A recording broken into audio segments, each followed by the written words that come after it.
Apreciados amigos, soy Julio Benítez y es para mí un grato placer estar con ustedes, darles la bienvenida a este nuevo sermón predicado por el reconocido pastor Carlos Spurgeon, a quien se le ha denominado el príncipe de los predicadores debido a la riqueza, fluidez y bibliocentrismo de sus predicaciones. Doy las gracias al hermano Alan Román, quien se toma el trabajo de traducir estos edificantes sermones al idioma español, los cuales pueden ser leídos en la página www.spurgeon.com.mx.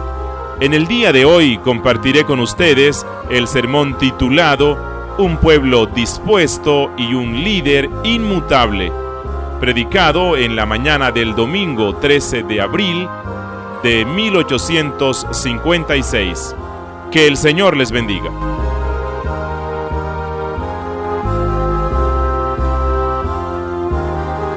Salmo 110, versículo 3. Por favor, todos vamos a ir al Salmo 110, versículo 3. Tu pueblo se te ofrecerá voluntariamente en el día de tu poder, en la hermosura de la santidad. Desde el seno de la aurora tienes tú el rocío de tu juventud. Repito, tu pueblo se te ofrecerá voluntariamente en el día de tu poder, en la hermosura de la santidad. Desde el seno de la aurora tienes tú el rocío de tu juventud. Nunca me ha desconcertado tanto un versículo de la Escritura al tratar de descubrir su significado y su encadenación como este pasaje lo ha hecho. Leyéndolo rápidamente, a simple vista, puede parecer fácil, pero si lo escudriñan muy cuidadosamente, encontrarán que difícilmente pueden hilar sus palabras o darles un significado inteligible. He leído a todos los comentaristas que poseo y encuentro que todos ellos dan un significado a las palabras, pero ninguno de ellos, ni siquiera el Dr. Hill, da un significado coherente a toda la frase. Después de revisar las antiguas traducciones y de emplear todos los medios a mi alcance para descubrir su significado, me encuentro tan lejos de lograrlo como lo estaba al principio. Matthew Henry, uno de los comentaristas más sabios y ciertamente el mejor para una lectura en familia, dice que el pasaje puede ser leído de la siguiente manera: tu pueblo vendrá voluntariamente en el día de tu poder, en la hermosura de la santidad. En el seno de la aurora tienes tú el rocío de tu juventud. Así es como él lo explica, aunque no establece que esa sea la traducción adecuada. Matthew Henry explica la última frase, tienes tú el rocío de tu juventud, diciendo que en la primera etapa de la vida, desde el seno de la aurora, los jóvenes deben entregarse a Jesucristo, pero esto no es así. Hay dos puntos después de la palabra aurora en la versión King James en inglés que dividen la frase. Además, no dice el pueblo se te ofrecerá, tienes tú el rocío de su juventud, como debería leerse si fuera tal como el expositor lo entiende, sino que más bien dice a Cristo, tienes tú el rocío de tu juventud. No fue sino hasta que consideramos plenamente el contexto del versículo y que tratamos de entender el alcance del Salmo, que concluimos que ya habíamos entendido su significado.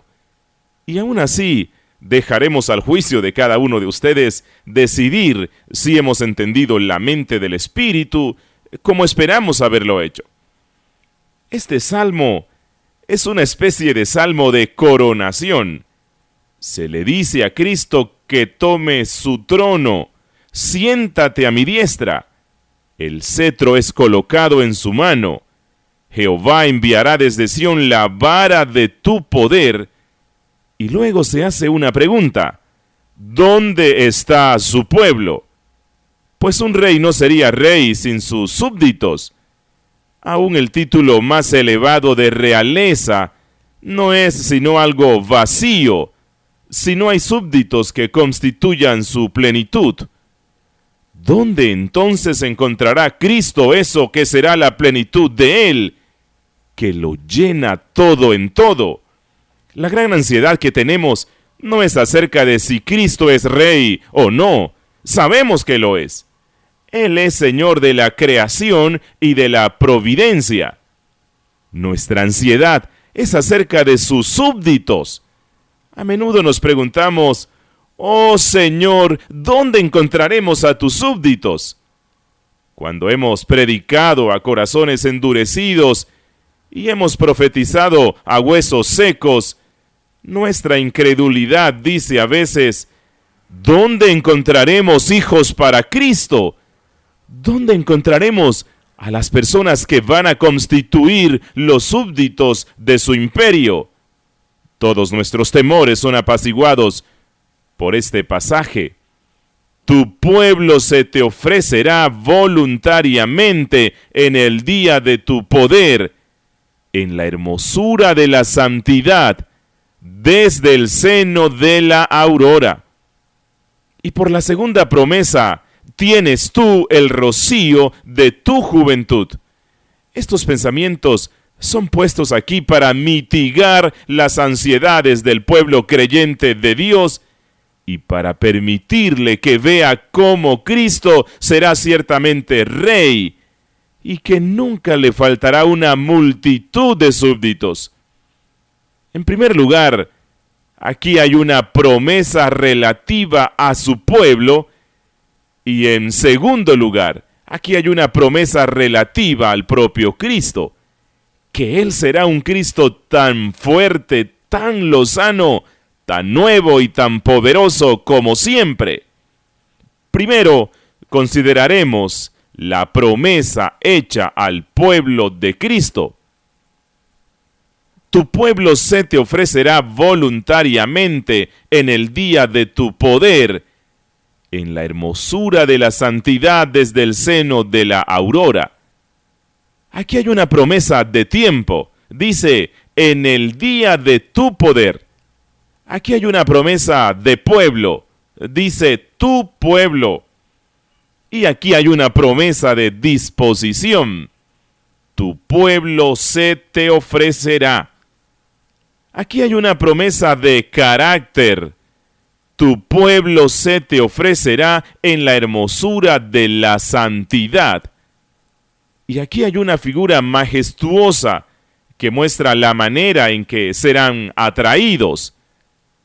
Mediante una atrevida metáfora se dice que saldrán tan misteriosamente como las gotas del rocío desde el seno de la aurora. No sabemos cómo, pero serán producidos por Dios. Tu pueblo se te ofrecerá voluntariamente en el día de tu poder, en la hermosura de la santidad, desde el seno de la aurora vendrán. Primero, aquí tenemos una promesa relativa al tiempo. Cristo no reúne a su pueblo cada día, sino que lo reúne en un día especial, en el día de su poder. No es como en el día cuando el hombre se siente con mayor fuerza, que las almas son congregadas, pues los siervos de Dios a veces predican hasta que su autocomplacencia les dice que han sido sumamente elocuentes y poderosos y que por lo tanto los hombres deben ser salvados. Pero no hay ninguna promesa de que en el día de nuestro poder veremos que los hombres se reúnen alrededor de Cristo.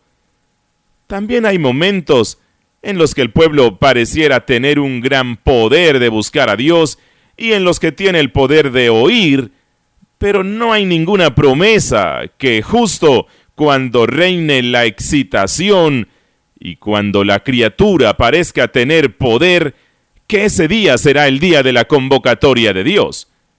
Es en el día de tu poder y no en el día del poder del ministro ni de los oyentes.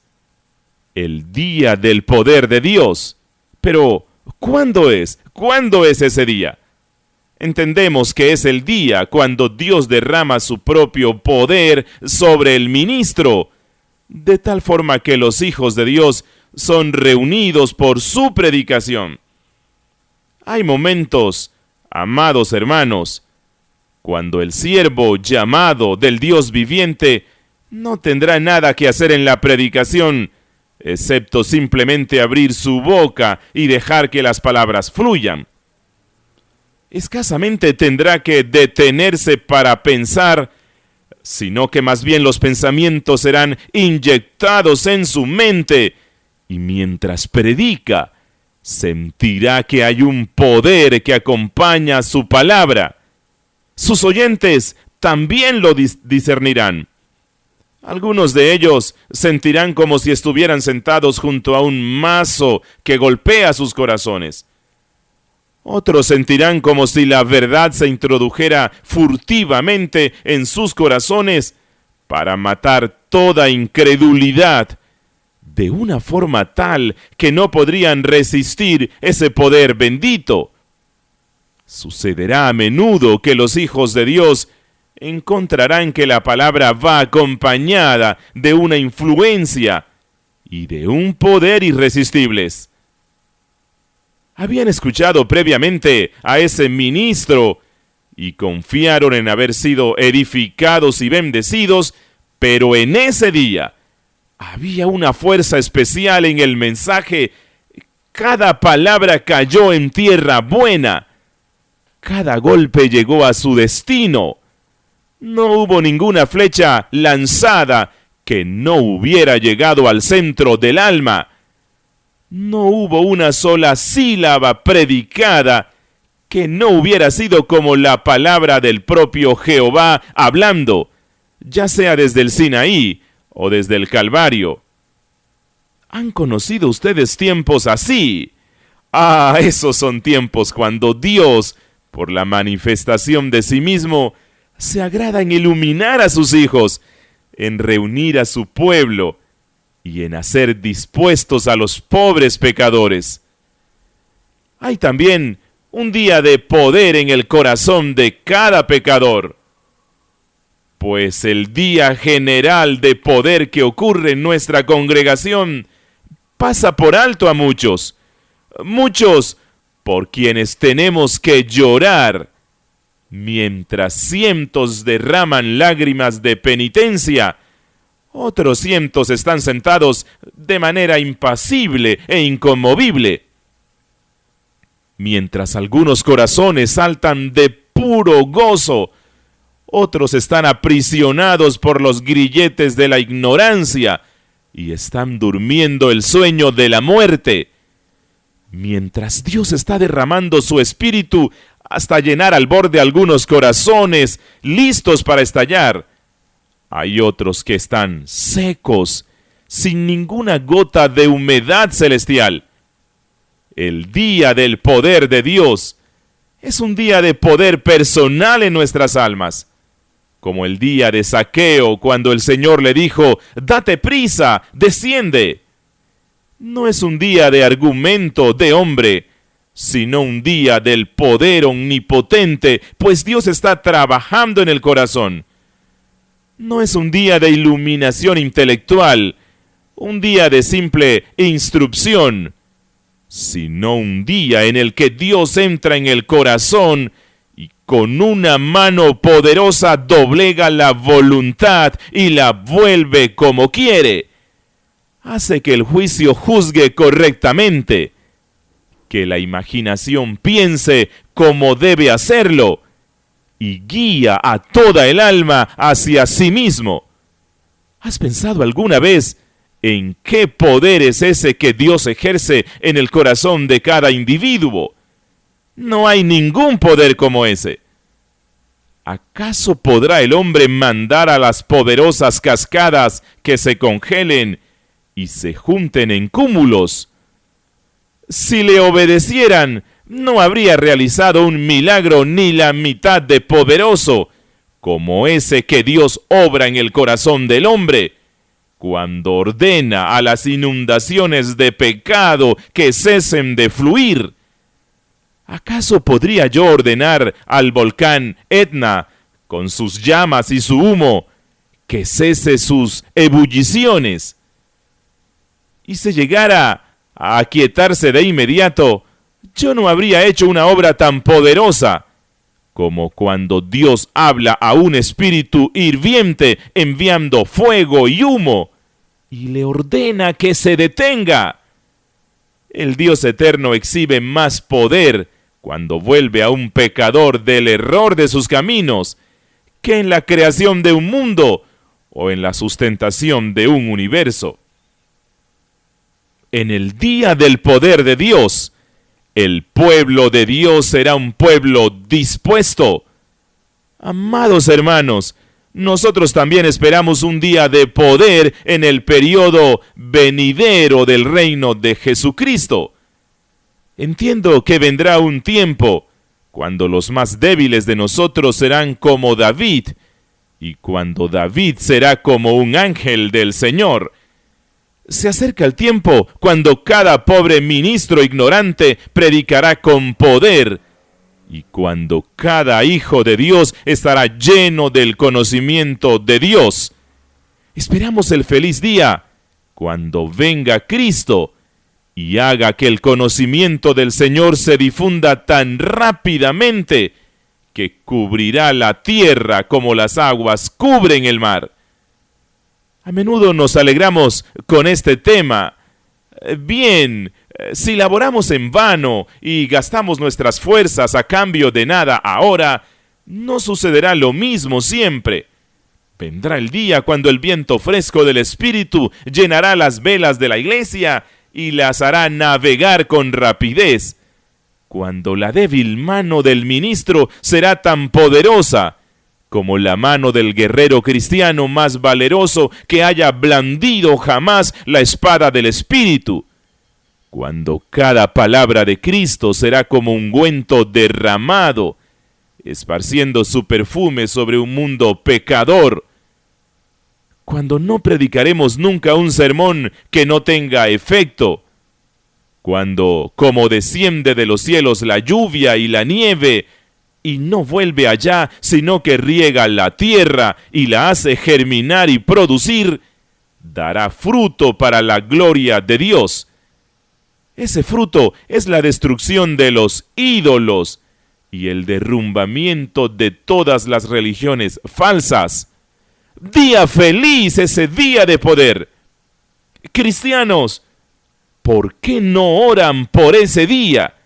¿Por qué no piden a Dios que dé poder a su pueblo y que Cristo venga con presteza y encuentre a su pueblo dispuesto? Sin embargo, hay otra traducción para estas palabras. Calvino, el gran teólogo, las traduce en el tiempo de la reunión de su ejército, en el día de la revista. A veces ustedes dicen, oh, si ocurriera una gran contienda, ¿dónde serán encontrados los hombres que luchen por Cristo? Hemos escuchado a creyentes tímidos que dicen, oh, me temo que si viniera la persecución, encontraríamos a muy pocos valientes por la verdad. Pocos ministros se adelantarían valerosamente para sostener el Evangelio de Cristo. No hay tal cosa, creyente. El pueblo de Cristo estará dispuesto en el día de los ejércitos de Dios. Dios no ha tenido que pelear nunca una batalla en la que pudiera decir, no tengo soldados de reserva. Dios no ha tenido nunca una ardua campaña en la que sus ejércitos hayan sido insuficientes. Una vez el profeta dijo, después alcé mis ojos y miré, y he aquí 4 cuernos, y dije al ángel que hablaba conmigo, ¿qué son estos? Y me respondió, estos son los cuernos que dispersaron a Judá, a Israel y a Jerusalén. Me mostró luego Jehová 4 carpinteros, y yo dije, ¿qué vienen estos a hacer? Y me respondió diciendo, aquellos son los cuernos que dispersaron a Judá, tanto que ninguno alzó su cabeza. Mas estos han venido para hacerlos temblar, para derribar los cuernos de las naciones que alzaron el cuerno sobre la tierra de Judá para dispersarla. Esto está en Zacarías, capítulo 1, versículos 18 al 21. Dios tenía suficientes hombres para derribar los cuernos y para construir su casa. Había 4 hombres, y él tenía el tipo adecuado de hombres listos para hacer su trabajo, pues los carpinteros estaban listos. Siempre que la lucha se aproxime, Dios encontrará a sus hombres. Siempre que la batalla vaya a comenzar, Dios encontrará a hombres valerosos por la verdad. Nunca teman que Dios vaya a descuidar su iglesia. Tu pueblo se te ofrecerá voluntariamente en el día de la batalla de Dios. ¿Estás asumiendo alguna empresa noble? ¿Acaso dices, aquí hay un gran empeño por evangelizar al mundo? ¿Dónde encontraremos a la gente? La respuesta es, el pueblo de Dios se ofrecerá voluntariamente en el día de sus ejércitos. Algunos maestros de escuelas dominicales se están quejando que en sus iglesias no pueden encontrar suficientes personas para cubrir su distrito. Pero, ¿por qué no? Porque no tienen suficiente pueblo de Dios. Pues el pueblo de Dios está dispuesto en el día de sus ejércitos. Nosotros nos hemos quejado porque no podemos conseguir ministros para evangelizar. ¿Por qué no? Porque no están imbuidos plenamente del Espíritu del Señor, pues su pueblo estaría dispuesto en el día de los ejércitos de Dios, cuando se le necesite. Ellos siempre tienen corazones dispuestos, que están listos para la batalla. No dicen, debo consultar a carne y sangre. No, allí está el estandarte. Adelante, soldados de Dios, allí está la batalla. Desenvainen las espadas. Ellos están listos de inmediato para la batalla. Siempre están listos en el día de los ejércitos de Dios. Amados hermanos, no teman la lucha. No tengan miedo de emprender algo. Tampoco piensen que la plata y el oro serán escasos. Tu plata y tu oro son míos, y los millares de animales en los collados. Independientemente de cuál sea el peso de sus ideas, no piensen que fracasarán. El pueblo de Dios se presentará voluntariamente cuando Él requiera de su ayuda. Nosotros creemos firmemente en esa verdad, pero debemos esperar el día de Dios. Debemos orar por el día de Dios. Debemos tener esperanza al respecto de ese día. Y cuando venga, Dios encontrará a su pueblo dispuesto como debe estarlo. Además, tenemos aquí la promesa de un pueblo. Dice, tu pueblo se te ofrecerá voluntariamente en el día de tu poder. Nadie más lo hará. Aquí hay una promesa que Cristo siempre tendrá un pueblo. En las épocas más oscuras, Cristo siempre ha tenido una iglesia. Y si vienen tiempos más oscuros todavía, Él tendrá todavía a su iglesia. Oh, Elías, tu incredulidad es una insensatez. Tú dices, y solo yo he quedado y me buscan para quitarme la vida. No, Elías, en esas cuevas de la tierra, Dios tiene a sus profetas escondidos en grupos de 50 en 50. Tú también, pobre cristiano incrédulo, En algunos momentos tú dices, y solo yo he quedado. Oh, si tuvieras ojos para ver, si pudieras viajar un poco, tu corazón se alegraría al descubrir que a Dios no le falta pueblo. Mi corazón se alegra al descubrir que Dios tiene una familia en todas partes. A cualquier parte que vayamos, encontramos corazones verdaderamente sinceros, hombres llenos de oración. Yo bendigo a Dios porque puedo decir, en relación a la iglesia, en cualquier parte donde vaya, aunque no sean muchos, hay unos cuantos que suspiran y gimen por los dolores de Israel. Hay grupos de elegidos en cada iglesia, hombres verdaderamente sinceros que están esperando y están listos para recibir a su Señor, que claman a Dios para que les envíe tiempos de refrigerio de la presencia del Señor. No estén tristes, Dios tiene un pueblo, y ese pueblo está dispuesto ahora, y cuando llegue el día del poder de Dios, no hay temor acerca del pueblo. La religión puede encontrarse en un punto bajo, pero nunca ha estado en un nivel tan bajo que la nave de Dios pueda encallar. Podría casi llegar a ese nivel, pero el diablo nunca será capaz de atravesar el río de la iglesia de Cristo a pie enjuto. Siempre encontrará agua en abundancia corriendo por ese canal.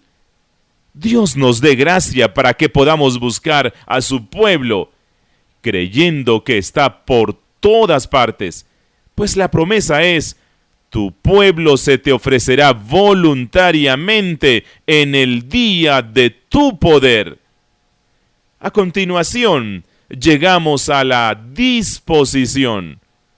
El pueblo de Dios es un pueblo dispuesto. Un autor cristiano dice: este versículo ha sido pervertido lamentablemente.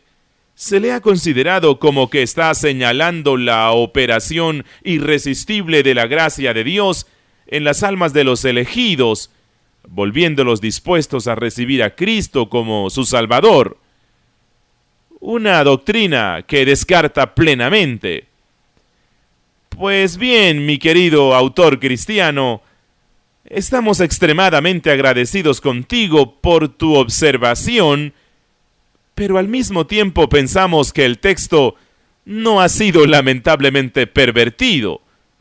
Nosotros creemos que el texto ha sido usado muy adecuadamente para mostrar que Dios hace a los hombres dispuestos. Pues si leemos nuestras Biblias correctamente, entendemos que los hombres por naturaleza no están dispuestos. Pues hay un texto que a ustedes les gusta mucho, que nosotros creemos que no les pertenece y que dice: y no queréis venir a mí para que tengáis vida. Y hay otro texto que nos gustaría poner en tu mente y en la de tus hermanos: ninguno puede venir a mí si el Padre que me envió no le trajere. Si ustedes recordaran eso, creemos, aunque el texto no lo enseña, podrían al menos tener algún respeto por la doctrina. Pero dice que el pueblo de Dios estará dispuesto en el día del poder de Dios. Y si lo leemos como simples hispanolectores, lo consideraremos una promesa que Dios producirá un pueblo que estará lo suficientemente dispuesto en el día de su poder, y del hecho que nadie está dispuesto por naturaleza, inferimos de este texto que habrá una obra de su gracia que hará que los hombres estén dispuestos en el día del poder de Dios. No sabemos si ustedes consideran eso como una lógica adecuada. Nosotros creemos que lo es. Hemos sido acusados de no tener ninguna lógica, y no estamos particularmente preocupados por ello, pues preferimos tener lo que los hombres llaman dogmatismo ¡Qué lógica! A Cristo le corresponde demostrar y a nosotros predicar. Le dejamos el argumento a Cristo. En cuanto a nosotros, únicamente tenemos que afirmar lo que vemos en la palabra de Dios. El pueblo de Dios será un pueblo dispuesto. Yo predico a muchos de ustedes un número incontable de veces. Les hablo del infierno. Les pido que huyan de él. Les hablo de Cristo y les pido que lo miren. Pero ustedes están renuentes a hacerlo. ¿Qué concluyo yo de eso? ¿O que el día del poder de Dios no ha venido todavía? ¿O que ustedes no pertenecen al pueblo de Dios? Cuando predico con poder y la palabra es repartida con unción, si los veo inconmovibles e indecisos, reacios a entregarse a Jesucristo, ¿qué es lo que digo? Bien, temo que esos no pertenecen al pueblo de Dios, pues el pueblo de Dios es un pueblo dispuesto en el día de su poder, deseoso de someterse a la gracia soberana, a ponerse en las manos del mediador, a colgar simplemente de su cruz para la salvación. Yo pregunto de nuevo, ¿qué es lo que ha vuelto dispuesto al pueblo? ¿Acaso no debió haber sido algo de la gracia lo que ha cambiado su voluntad? Si el albedrío del hombre fuera enteramente libre para hacer el bien o el mal, los conjuro, amigos míos, para que respondan a esto. Si así fuera, ¿por qué no se vuelven a Dios en este preciso instante sin ninguna ayuda divina? Es porque ustedes no están dispuestos y se requiere de la promesa que el pueblo de Dios estará dispuesto en el día de su poder. Yo creo que esta palabra tiene su aplicación no solo en lo relativo a que quieran ser salvados, sino que estén dispuestos a trabajar después que son salvados. ¿Han conocido alguna vez a algún ministro que predicó un domingo, pero que en la reunión de oración del lunes por la noche daba la impresión que hubiera preferido estar en casa? Y si estuviera programada una conferencia para el jueves, ¿acaso no se presentó, pobre hombre, como si tuviera que desempeñar algún deber enormemente difícil? ¿Qué pensarían de tal hombre? Pues pensarían que él no pertenece al pueblo de Dios. De lo contrario, estaría dispuesto.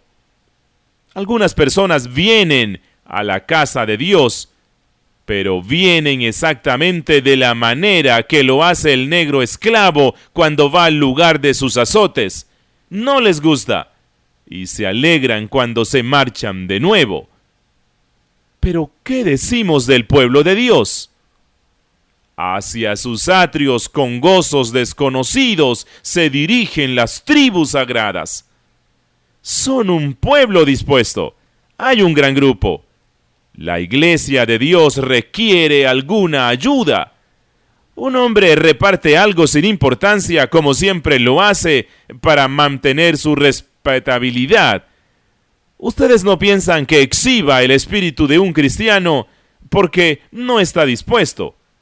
Pero el pueblo de Dios está dispuesto. Todo lo que hace, lo hace voluntariamente, pues es constreñido, no por compulsión, sino únicamente por gracia.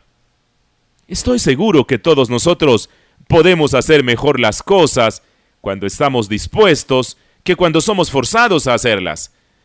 Dios ama los servicios de su pueblo porque lo hace voluntariamente. Hacer la tarea voluntariamente es la esencia del Evangelio. Dios se deleita en tener como siervo a un pueblo dispuesto. Él no quiere tener esclavos para agraciar su trono, sino hombres libres, quienes con alegría y gozo estén dispuestos en el día de su poder. Escasamente tendremos el tiempo suficiente para una discusión del texto completo, pero brevemente debemos notar el carácter de este pueblo, así como sus disposiciones. El texto dice: tu pueblo se te ofrecerá voluntariamente en el día de tu poder. Ellos estarán dispuestos en la hermosura de la santidad.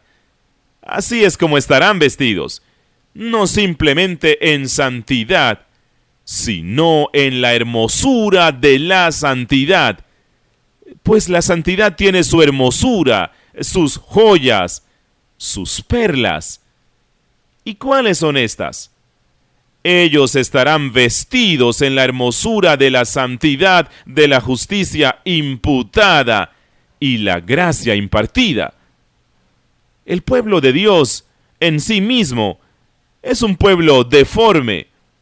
De aquí que deba recibir la gracia. El estándar de la belleza es la santidad. Si un ángel descendiera del cielo y llevara a Dios a la criatura más bella que pudiera encontrar, no escogería las rosas de la tierra, no recogería sus lirios, sino que subiría al cielo el carácter hermoso de un hijo de Dios. ¿Dónde encontrará a un héroe abnegado?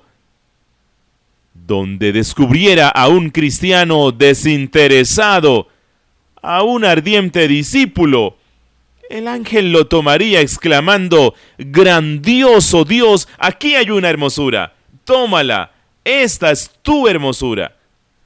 Cuando paseamos y admiramos las estatuas y otras obras parecidas, decimos: ¡oh, qué belleza!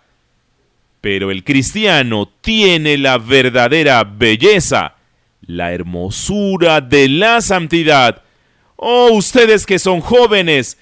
Ustedes que son alegres, que son orgullosos, ustedes piden belleza. Pero ¿saben ustedes que todas las bellezas de esta tierra no pueden traerles ningún bien? Pues ustedes tienen que morir y llevar una mortaja. El tiempo te robará tu lozanía, la muerte te arrastrará a la tumba. Pero si tienes la hermosura de la santidad, esta aumentará y se tornará más hermosa y más hermosa.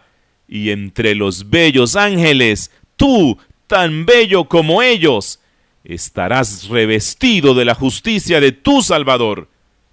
Tu pueblo se te ofrecerá voluntariamente para pasar al frente, y será el pueblo adecuado, será un pueblo santo, vestido con toda la hermosura de la santidad. Ahora, hay una intrépida metáfora que debemos explicar en último lugar. El texto dice: tu pueblo se te ofrecerá voluntariamente en el día de tu poder, en la hermosura de la santidad. Ahora ustedes entienden eso, pero ¿qué significan las siguientes palabras? Desde el seno de la aurora. Pues, desde el primer periodo de sus vidas, dicen los comentaristas, el pueblo de Dios será dispuesto. Pero no significa eso. Hay una figura atrevida y brillante aquí. Se pregunta: ¿de dónde procederán? ¿Cómo será traído el pueblo de Dios? ¿Qué medios serán empleados? ¿Cómo se llevará a cabo? La sencilla respuesta es esta: nunca has visto las gotas de rocío resplandecientes sobre la tierra. Y nunca te preguntaste: ¿de dónde procede este rocío? ¿Cómo llegaron hasta aquí, tan infinitas en número, tan pródigamente esparcidas por doquier, tan puras y brillantes? La naturaleza susurró la respuesta: vinieron desde el seno de la aurora. así vendrá el pueblo de Dios, tan silenciosamente, tan misteriosamente, tan divinamente como si viniera desde el seno de la aurora, como gotas de rocío. La filosofía se ha esforzado por descubrir el origen del rocío y tal vez lo ha adivinado, pero para el oriental, uno de los grandes enigmas era ¿de qué seno procedía el rocío? ¿Quién es la madre de esas gotas perladas? Entonces, así vendrá misteriosamente el pueblo de Dios. Quien lo mire pasar por el camino dirá, no había nada en la predicación de ese hombre. Yo pensé que este predicador necesitaba oír a un orador.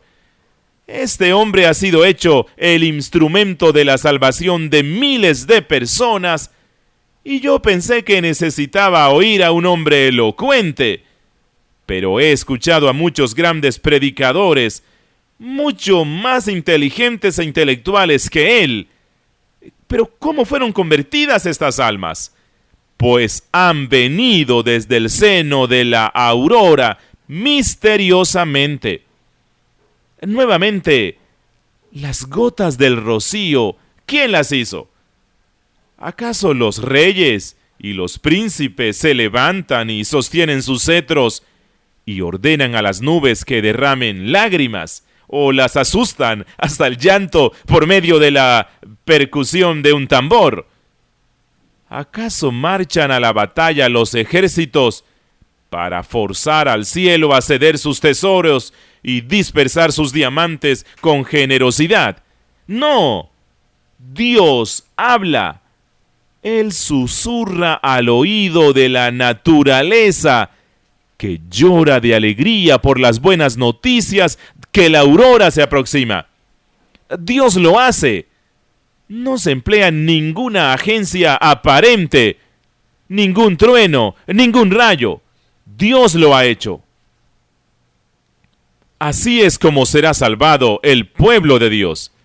Ellos provienen del seno de la aurora, llamados divinamente, traídos divinamente, bendecidos divinamente, contados divinamente, esparcidos divinamente por la superficie entera del globo, divinamente refrescantes para el mundo. Ellos proceden del seno de la aurora. Ustedes habrán podido advertir en la aurora qué multitud de gotas de rocío hay, y tal vez se han preguntado, ¿de dónde proviene tan grande multitud? Nosotros respondemos, el seno de la aurora es capaz de 10,000 nacimientos de una vez. Así, desde el seno de la aurora vendrán los hijos de Dios. No se oye ninguna lucha, ningún dolor, ningún grito, ninguna agonía.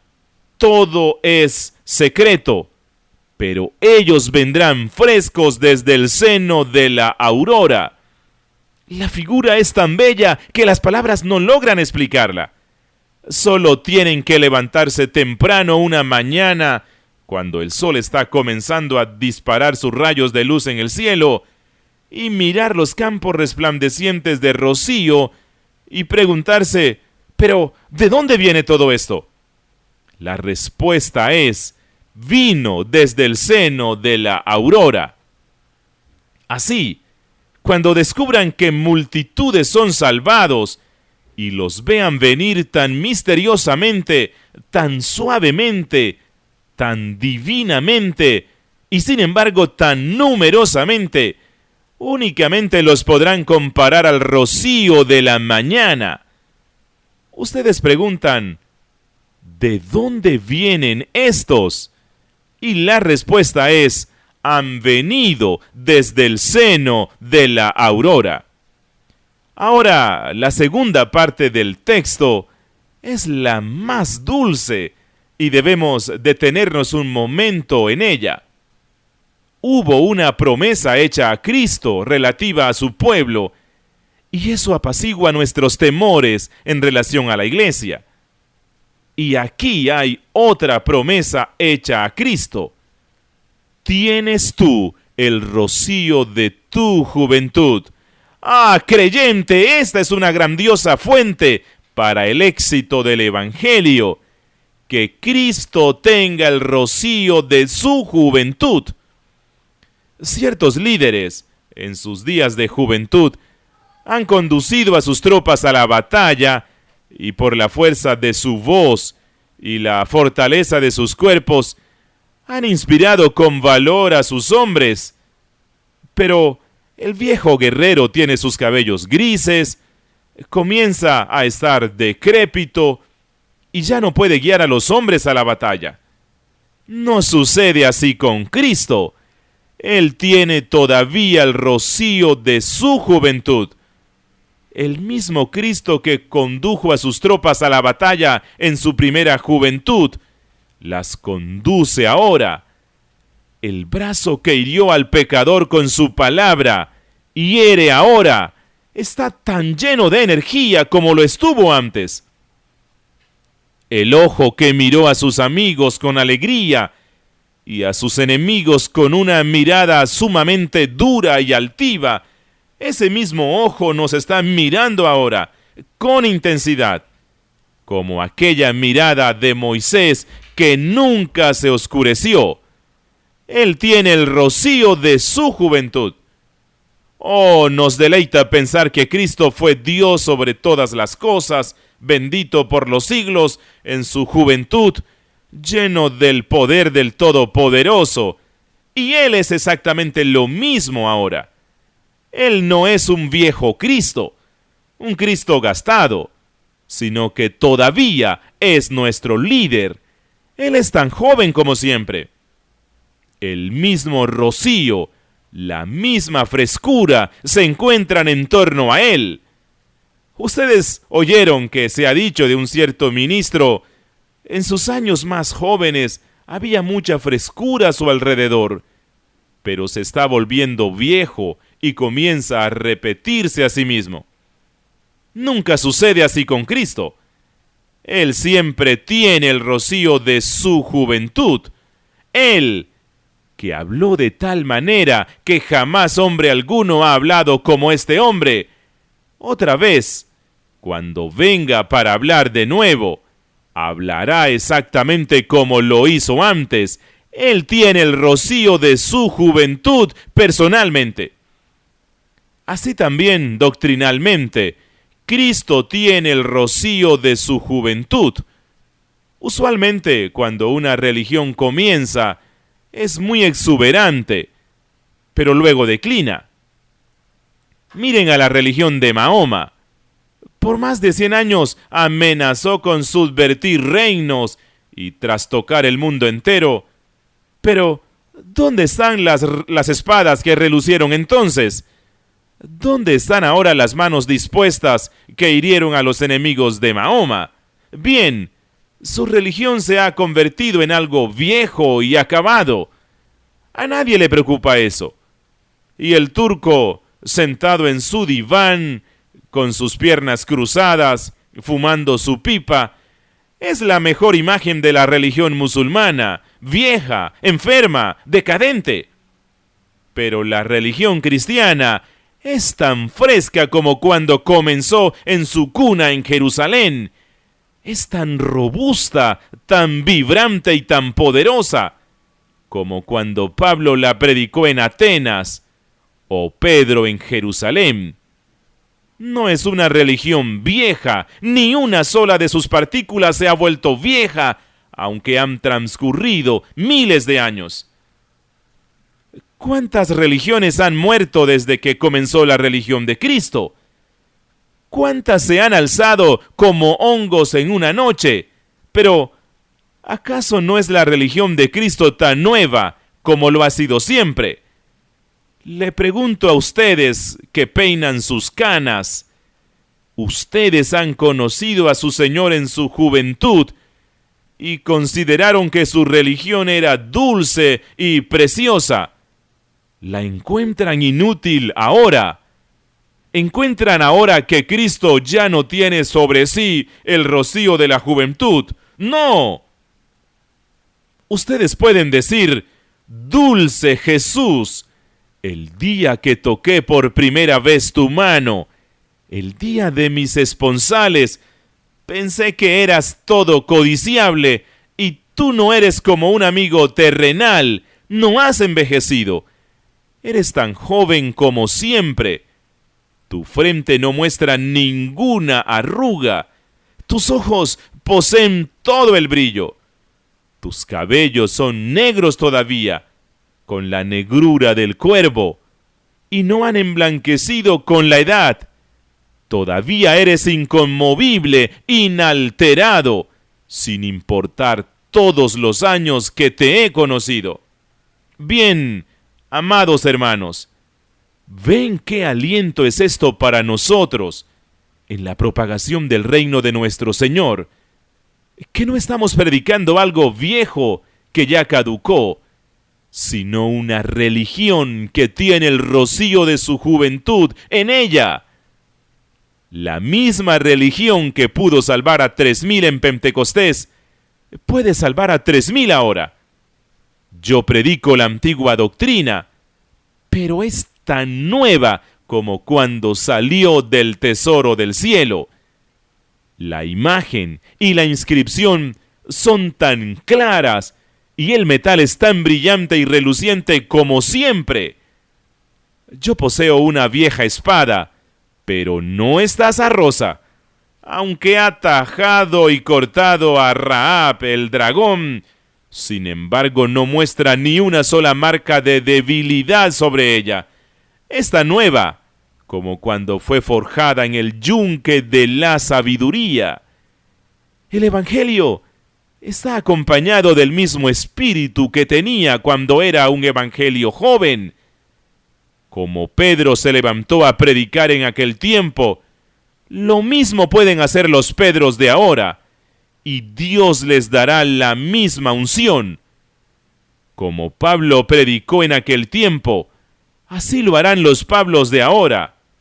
Como Timoteo sostuvo la palabra del Señor, así la pueden sostener los Timoteos de ahora, y el mismo Espíritu Santo la apoyará. Me temo que el pueblo de Cristo no cree en esta frase, que Cristo tiene el rocío de su juventud. Tienen el concepto que los tiempos de los grandes avivamientos son idos. Se preguntan: ¿y los padres dónde están? Somos propensos a exclamar: los caballos de Israel y sus carros.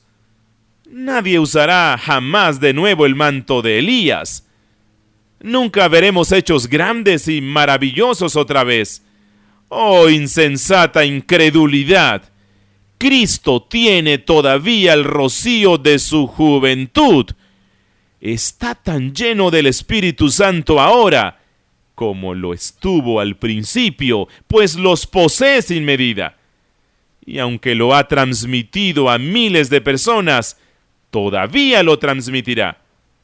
Pero hacen la pregunta: ¿cómo es que la gente en estos tiempos comienza a cansarse del Evangelio si tiene el rocío de su juventud?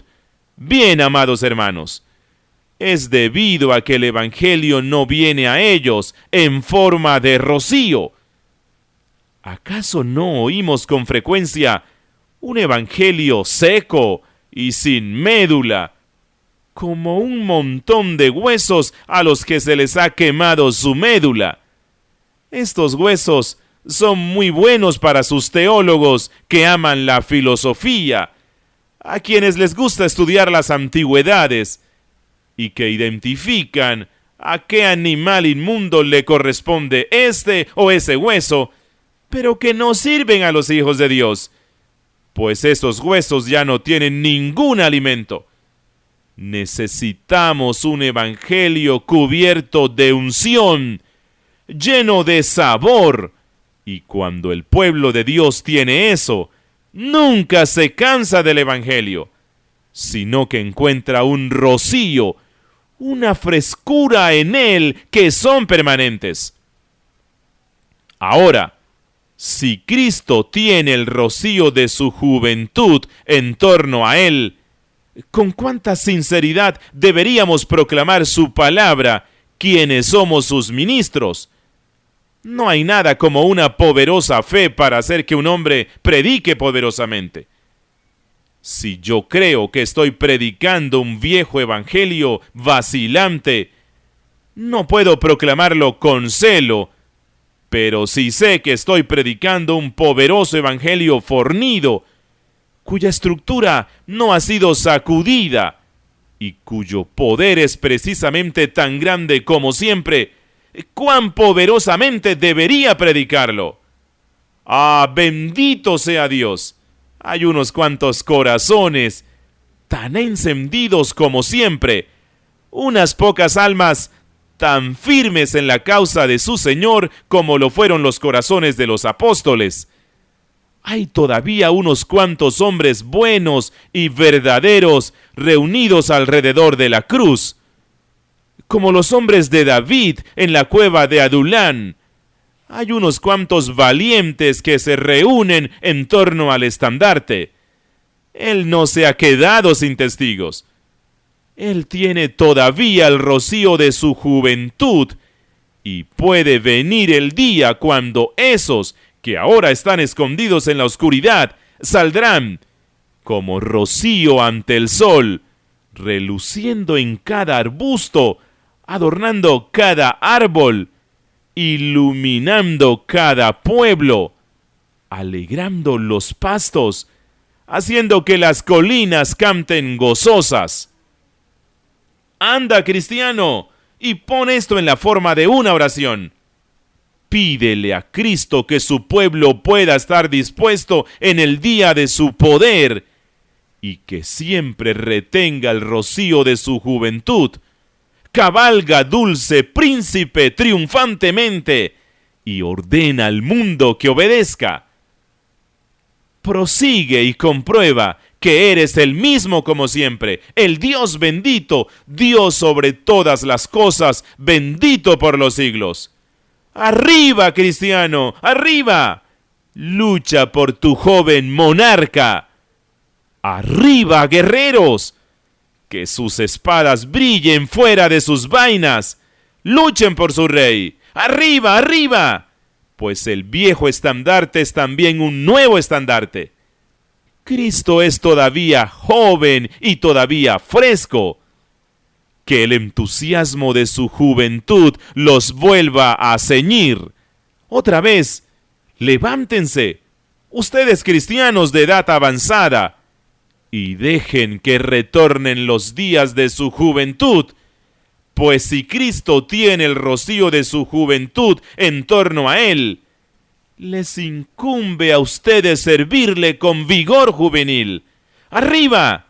Saliendo de su sueño ahora, denle una nueva juventud y esfuércense por ser tan sinceros y tan celosos por su causa, como si fuese el primer día que lo han conocido.